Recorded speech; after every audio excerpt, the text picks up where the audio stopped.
After months of pushing the government really hard, we've received some partial preliminary costing information on how much the illegal border crossing crisis is costing Canadians at the federal level. This is because we've been forcing emergency meetings, and we made a request to the Parliamentary Budget Officer to have him analyze how much money Justin Trudeau is spending on the illegal border crossing crisis. So I'm about to issue the following statement to media. I wanted you to have it first on our preliminary analysis of this data. Justin Trudeau has repeatedly failed to tell Canadian taxpayers how much his Band-Aid solutions for the mismanagement at our borders is costing, or adequately budget for the same. However, after nearly 2 years of asking, Conservatives have obtained documents that show the mess that the Trudeau government has created will cost at least $270 million at the federal level, most of that in 2018 alone. In spite of this new information, we still have no idea what the projected costs related to deportations, housing, provincial transfers, and social services will be. The Prime Minister has only made the situation worse and permanent by failing to take action, and provinces and municipalities will continue to bear the brunt of these costs until the Trudeau government is able to present a fully costed plan to deal with the situation at our borders. Processing backlogs are still growing, and homeless shelter capacity is still shrinking. Not only did these documents outline partial costs associated with the illegal border crossing crisis, they also highlighted the issue of anchor relatives. Once an individual crosses at an unofficial point of entry, so illegally, family members can present themselves at an official point of entry and not be considered an illegal migrant. No costing information or further data on the number of people who have taken advantage of this loophole within a loophole is offered. This data shows that Justin Trudeau is still hiding the total projected number of people his government thinks may cross the border illegally due to his failure to close the loophole in the Safe Third Country Agreement. At a time when Canadians are struggling to make ends meet and so many newcomers are trying to legally enter Canada, the Trudeau government's failure to manage our borders poses an unfair and unnecessary challenge.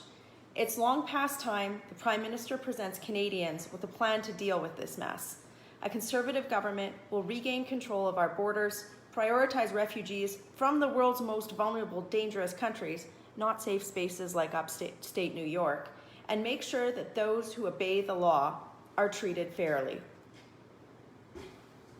There's my statement to media. So our preliminary review of the data that we've received from the Parliamentary Budget Officer shows a few things. First of all, even though Justin Trudeau has spent hundreds of millions of your dollars, of your tax dollars, on the illegal border crossing crisis, the situation has only gotten worse because we've seen numbers of people increase year over year. They try and say, oh, the numbers are going down, but if you actually look at the June data, June 2018 was higher than June 2017, and we're on track to have a higher year than last year. So he's made the situation worse, and he's made the situation permanent. That needs to stop, and a Conservative government would do everything in our power to close the loophole in the Safe Third Country Agreement and ensure that Canada's borders are brought back to order.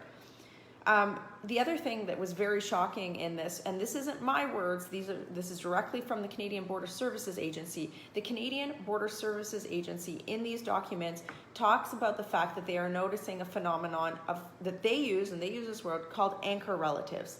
And that means that there's another loophole within this loophole. So if you illegally cross the border from the United States into Canada and claim asylum, your relatives, and that's spouses, grandparents, aunts, uncles, nieces, nephews, caregivers, primary caregivers, they can cross at an official point of entry and then claim asylum, even if the original claim is only pending.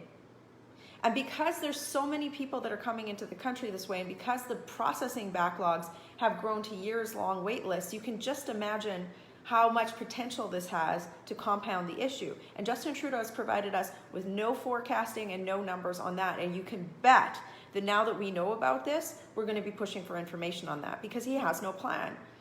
The other thing is that we know that the backlogs are growing. So people who are trying to legally enter the country, they're seeing their wait times increase. We see, for example, if you're trying to legally enter the country as a privately sponsored refugee, that's a refugee that has would be entering the country after people have privately raised funds in Canada to sponsor them, their wait times are as much as 7.5 years right now. The wait time to enter the country illegally and claim asylum under Justin Trudeau's government is 0 days, and we don't think that that's fair. The other thing is that we are concerned about the impact that this is having on social programs in Canada. As we are seeing, the homeless shelter capacity in cities like Toronto have dramatically decreased, and because Justin Trudeau, even after he's thrown hundreds of millions of dollars at this, he isn't able to adequately budget for this particular part of the issue. And we're seeing this now with people who have illegally crossed the border and claimed asylum being housed in hotels in the Greater Toronto area. How long are they going to be there? How many more people are going to be put in hotels? What does this anchor relative issue mean for that particular costing? And the other thing is that one of his parliamentary secretaries at a committee meeting we just had said that they were planning further installment payments to deal with this homeless shelter hotel issue. Is that right? Is that the best way to prioritize immigration in our country? I would argue no, very strongly. And I'm just going to close with this. Justin Trudeau is running a huge deficit budget. Huge deficit budget. He's increased your taxes, and many Canadians are struggling to make ends meet. We have to talk about priorities, and to me, not having a plan to deal with tens of thousands of people illegally crossing the border from a safe space like upstate New York into Canada and then claiming asylum, and having those people be prioritized with hundreds of millions of dollars is not the best way to run a compassionate, planned, or orderly immigration system. I'm going to keep looking at this information and working hard for you on this issue to push back on Justin Trudeau's failure to manage our borders and our immigration system. Working hard for you in Calgary. Have a great day.